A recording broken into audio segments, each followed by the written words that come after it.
नमस्ते बच्चों, leap for word से मैं हूँ आपकी होस्ट और दोस्त स्वरूपा। और हर सप्ताह हम लेकर आते हैं खास आप सभी बच्चों के लिए मजेदार कहानियाँ और कुछ नए शब्दों की श्रृंखला। तो फिर एक बार मैं आप सभी के साथ जुड़ रही हूँ आज के कहानी सत्र में। बच्चों, आज आपके साथ का हमारा ये 21वां सत्र है। पिछले सत्र में हमने लाइब्रेरी की किताब से ट्रू फ्रेंडशिप और the crows and the pigeon ये कहानियां देखी थी। उन कहानियों में उपयोग किए गए कठिन शब्दों को और उनके अर्थों को भी समझा था। साथ ही हेल्थ संबंधित शब्दों को भी देखा और उनके अर्थ भी समझे। आज के सत्र में हम कुछ थीम बेस्ड शब्द देखेंगे। हम लाइब्रेरी की किताब से 2 दिलचस्प कहानियां सुनेंगे और हम उस कहानी पर आधारित कुछ प्रश्न भी देखेंगे। इस प्रारूप के प्रत्येक सत्र में हम कई नई और दिलचस्प बातें सीखेंगे। तो चलिए दोस्तों, शुरू करते हैं आज का अंग्रेजी का जादुई सफर। तो चलिए शुरुआत करते हैं लाइब्रेरी की किताबों से। और हमारी आज की पहली कहानी है student learns of a greed. A student asked his teacher, "What is greed?" The teacher said, "To answer your question, go through the chocolate factory next to our school and pick the one chocolate you like the most. But there is a rule. As you pass through the factory, you cannot turn back. You must pick the chocolate as you go forward only." The student went to the chocolate factory. As he walked through, he saw one chocolate wrapped nicely. He instantly liked it, but he wondered if he might find a much bigger one further. So he walked further, and then he saw another chocolate. But once again, he thought the same. When he reached the end of the factory, he couldn't see any chocolates as big as the one he didn't pick earlier, and started to regret his decision to let it go. Finally, he gave up. He returned to the teacher with an empty hand and explained what he had done. The teacher told him, "You liked the chocolate very much, but kept looking for a bigger one. And later you realized that what you let go of was the best chocolate you could find there. That, my dear, is called greed."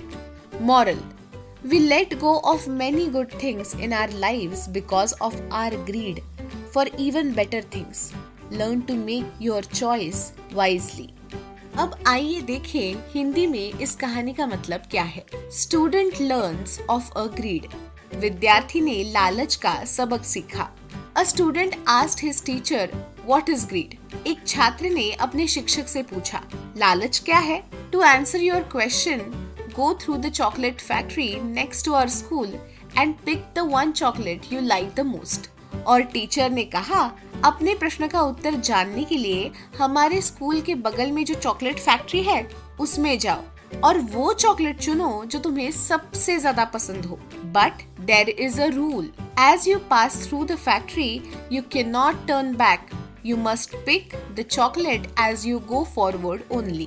लेकिन यहाँ पर एक क्या है? नियम है। जैसे ही तुम फैक्ट्री में आगे बढ़ोगे तो तुम पीछे मुड़कर नहीं देख सकते। तुम्हें आगे बढ़ते हुए ही चॉकलेट उठानी होगी। The student went to the chocolate factory.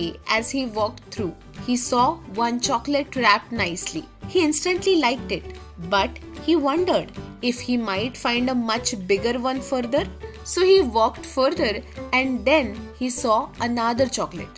But once again, he thought the same. When he reached the end of the factory, he couldn't see any chocolate as big as the one he didn't pick earlier, and started to regret his decision to let it go. छात्र chocolate की factory गया और जैसे ही वो वहाँ से गुजरा, उसने एक चॉकलेट अच्छी तरह से लिपटी हुई देखी। उसे वो तुरंत पसंद आ गई, लेकिन उसने सोचा कि क्या उसे आगे इससे भी बड़ी चॉकलेट मिल सकती है, तो वो आगे चला गया और फिर उसे एक और चॉकलेट दिखी, लेकिन फिर भी उसने वही सोचा। जब वो कारखाने के अंत तक पहुंचा तो उसे उतनी बड़ी चॉकलेट नहीं दिखी जितनी उसने पहले चुनी थी और अब छात्र को उसे छोड़ने के अपने फैसले पर पछतावा होने लगा। Finally, he gave up. He returned to the teacher with an empty hand and explained what he had done. आखिरकार उसने हार मान ही ली। वो खाली हाथ शिक्षक के पास लौटा और बताया कि उसने क्या किया है। The teacher told him, You liked the chocolate very much, but kept looking for a bigger one. And later you realized that what you let go of was the best chocolate you could find there. That, my dear, is called greed. और शिक्षक ने उससे कहा कि तुम्हें chocolate बहुत पसंद आई थी, लेकिन तुम बड़ी चॉकलेट की तलाश में रहे और बाद में तुम्हें एहसास हुआ कि तुमने जो चॉकलेट छोड़ दी वो सबसे अच्छी चॉकलेट थी जो तुम्हें वहाँ मिल सकती थी। बेटा, इसे ही लालच कहा जाता है। Moral: We let go of many good things in our lives because of our greed for even better things. Learn to make your choice wisely. और इस कहानी से हमें शिक्षा क्या मिलती है? हम अपने जीवन में और भी कई बेहतर चीजों के लालच के कारण कई सारी अच्छी चीजों को छोड़ देते हैं। इसीलिए हमें अपना चुनाव बुद्धिमानी से करना चाहिए। तो बच्चों, आपको ये कहानी कैसी लगी? आपको जरूर मजा आया होगा। चलिए अब देखते हैं इस कहानी में से कुछ कठिन शब्द। हमारा पहला शब्द है आंसर, ANSWER, आंसर यानी कि उत्तर। अगला शब्द है ग्रीड, GREED, ग्रीड यानी कि लालच। अगला शब्द है फैक्ट्री, FACTORY, फैक्ट्री यानी कि कारखाना। अगला शब्द है फाइनली, FINALLY, फाइनली यानी कि आखिरकार। अगला शब्द है एक्सप्लेन, EXPLAINED, यानी कि समझाया। अगला शब्द है इंस्टेंटली, INSTANTLY, इंस्टेंटली यानी कि तुरंत। और हमारा आखिरी शब्द है वंडर्ड, WONDERED, वंडर्ड यानी कि आश्चर्य। बच्चों, जब आप इन शब्दों का सही उच्चारण और अर्थ जान ही गए हैं, तो आइए इस कहानी पर आधारित कुछ प्रश्न देखें और आपको मुझे इनके उत्तर इस पैराग्राफ की सहायता से देने होंगे। तो चलिए शुरुआत करते हैं। First question, what task did the teacher give to student to explain the meaning of greed? And the options are A, write an essay about greed, B, go to the chocolate factory and pick best chocolate without turning back, or C, count all the chocolates in the factory.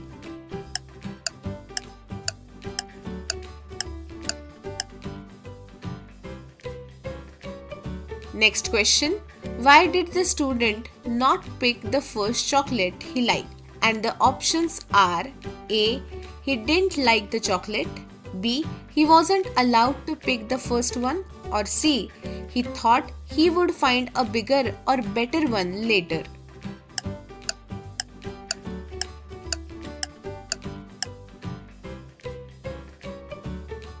Third question, what happened when the student reached the end of the factory? And the options are A, he found the biggest chocolate, B, he picked the last chocolate he saw, or C, he regretted not picking the earlier chocolate.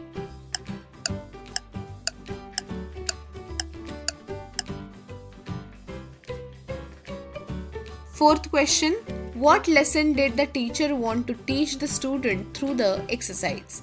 And the options are A, how to choose the bigger chocolate, B, how to get the best out of life by being patient, or C, the meaning of greed and how it can lead to regret.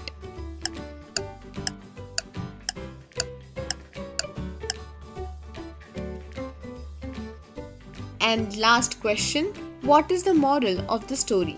A, always choose the bigger thing available, B, greed helps you find the best things in life, or C, learn to make wise decisions and appreciate what you have.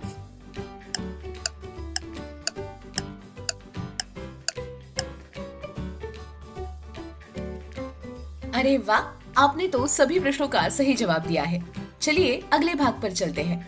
अब हम कुछ शब्द देखेंगे और ये सभी शब्द theme based होंगे, अर्थात किसी एक विषय से संबंधित होंगे। तो चलिए शुरू करते हैं। और आज की हमारी थीम है कम्युनिकेशन। आज हम कम्युनिकेशन से संबंधित कुछ शब्द देखेंगे।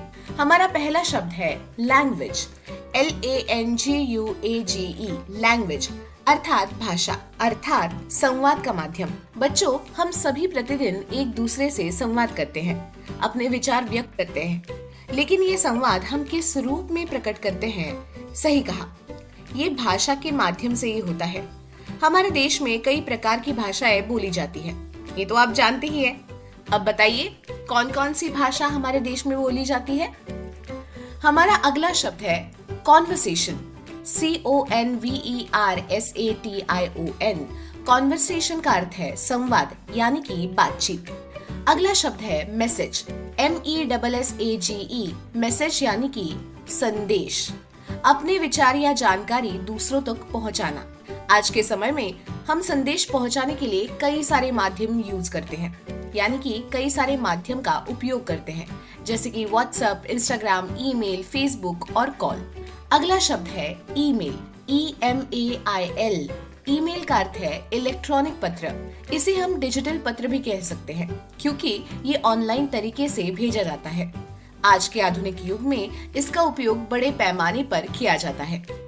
अगला शब्द है लेटर। LETTER। लेटर यानी कि पत्र। पत्र का अर्थ है वो संदेश जो कागज पर हाथ से लिखा जाता है। अभी हमने ईमेल का मतलब देखा, जिसे कहते हैं इलेक्ट्रॉनिक पत्र। उसी प्रकार कागज पर हाथ से लिखा गया संदेश या पत्र ही पारंपरिक पत्र कहलाता है। अगला शब्द है वर्ड। WORD। वर्ड यानी कि, जी हाँ, वर्ड यानी कि शब्द। अगला शब्द है फोन। PHONE। फोन का अर्थ है दूरसंचार। अगला शब्द है रेडियो। RADIO। रेडियो यानी कि आकाशवाणी। पुराने समय में जब टीवी, फोन या अन्य डिजिटल माध्यम नहीं थे, तब लोग रेडियो सुना करते थे। रेडियो एक श्रवण माध्यम है। हमारा अगला शब्द है सिग्नल। SIGNAL। सिग्नल का अर्थ है संकेत, किसी भी क्रिया का इशारा जो उस क्रिया को घटित होने से पहले ही हमें प्राप्त हो, उसे संकेत या फिर सिग्नल कहा जाता है। अगला शब्द है चैट। CHAT। चैट यानी कि संवाद। विशेष रूप से डिजिटल माध्यमों पर जब हम एक दूसरे से बात करते हैं तो उसे चैट करना ऐसा कहा जाता है। अगला शब्द है डिस्कशन। DISCUSSION। डिस्कशन यानी कि चर्चा। चर्चा करना भी संवाद का एक प्रकार ही कहा जाता है। जब दो से अधिक लोग एक दूसरे से किसी विषय पर जानकारी प्राप्त करने या फिर अपनी राय व्यक्त करने के लिए एकत्रित होते हैं तो उसे चर्चा ऐसा कहा जाता है। अगला शब्द है स्पीच। SPEECH। स्पीच का अर्थ है भाषण। बच्चों, आपने निश्चित ही स्कूल में महापुरुषों की जयंती पर या किसी कार्यक्रम में भाषण दिया या फिर सुना होगा। किसी विषय पर अपनी राय, उस विषय से जुड़ा ज्ञान सभी उपस्थित लोगों के सामने व्यक्त करना ही भाषण कहलाता है।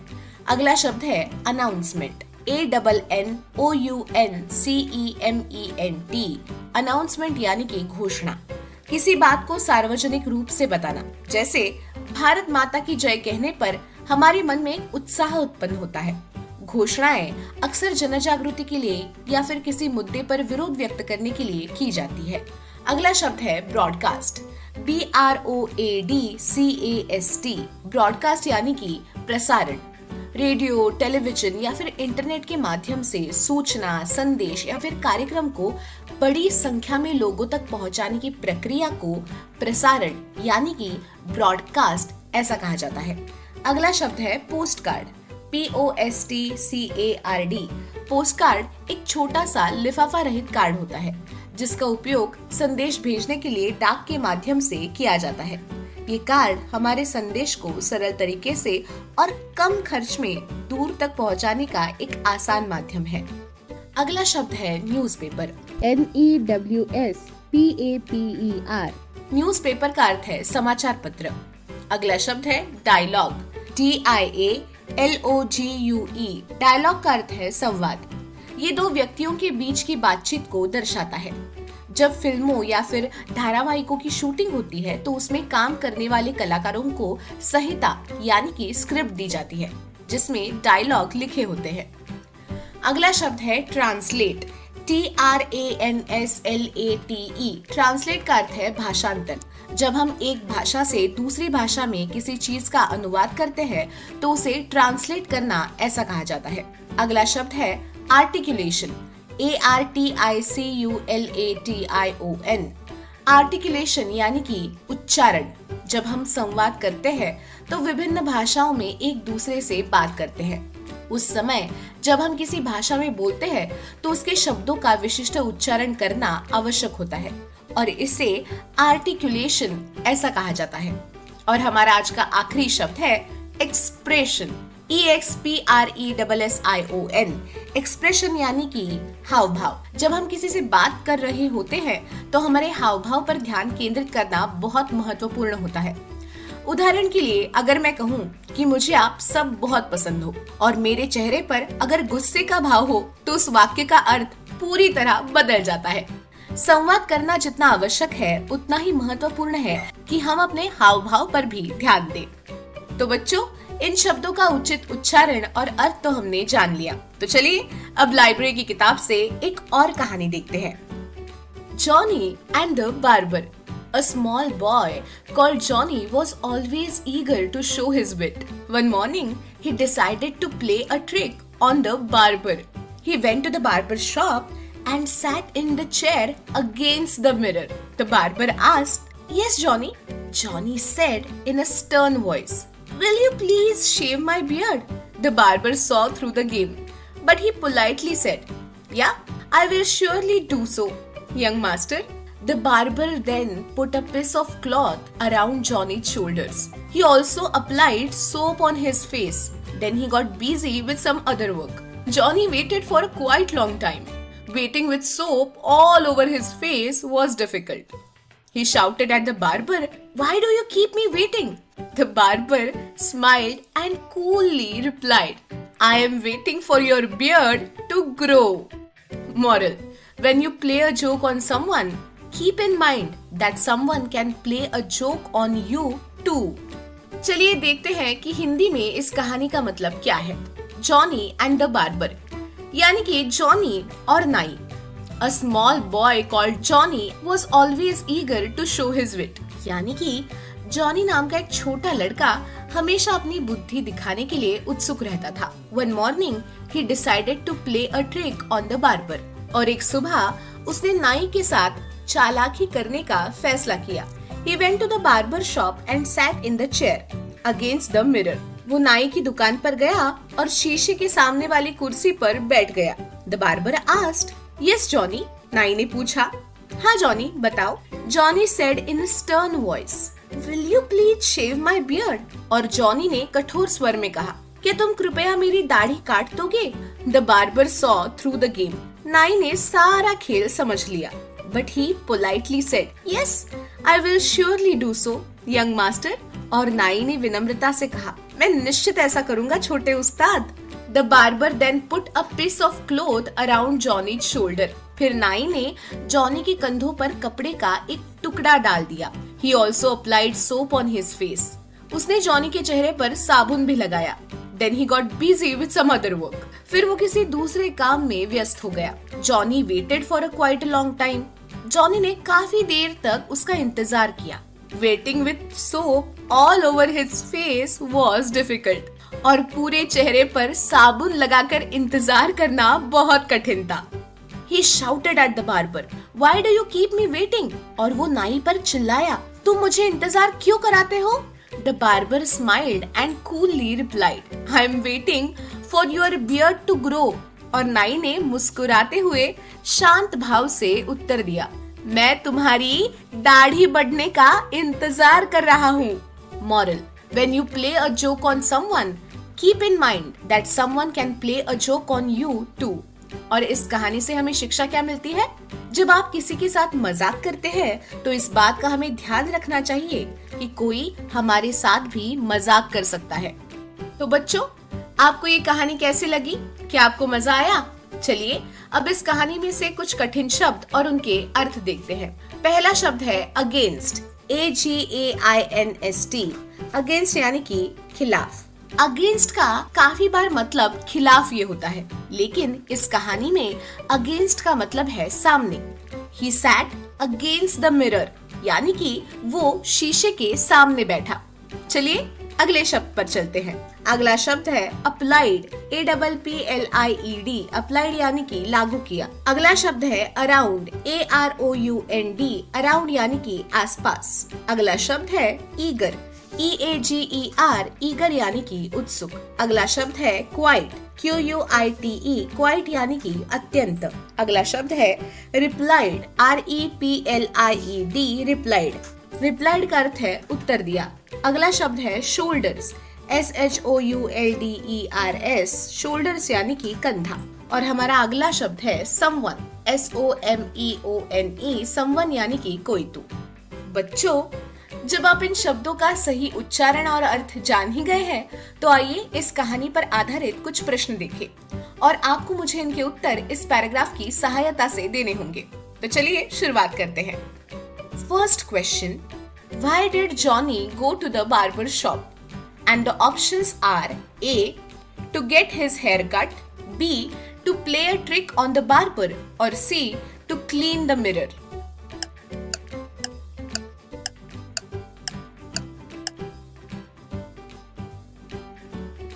Next question, what did Johnny ask the barber to do? A, to shave his beard, B, to cut his hair, or C, to wash his face.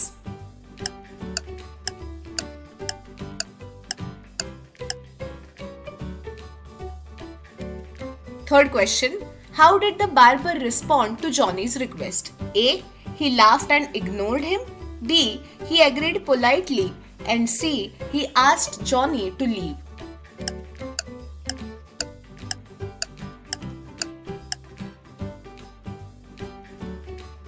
Next question, why did Johnny get frustrated while sitting in the chair? And the options are A, the barber was too busy with other customers, B, he had to wait a long time with soap on his face, or C, he was tired of sitting in the chair.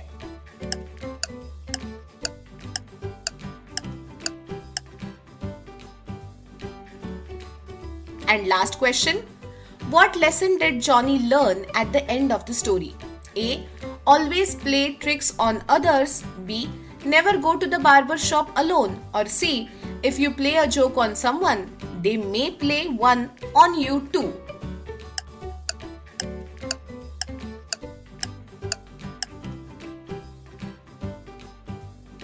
अरे वाह, आपने तो सभी प्रश्नों का सही जवाब दिया है। चलिए अगले भाग पर चलते हैं।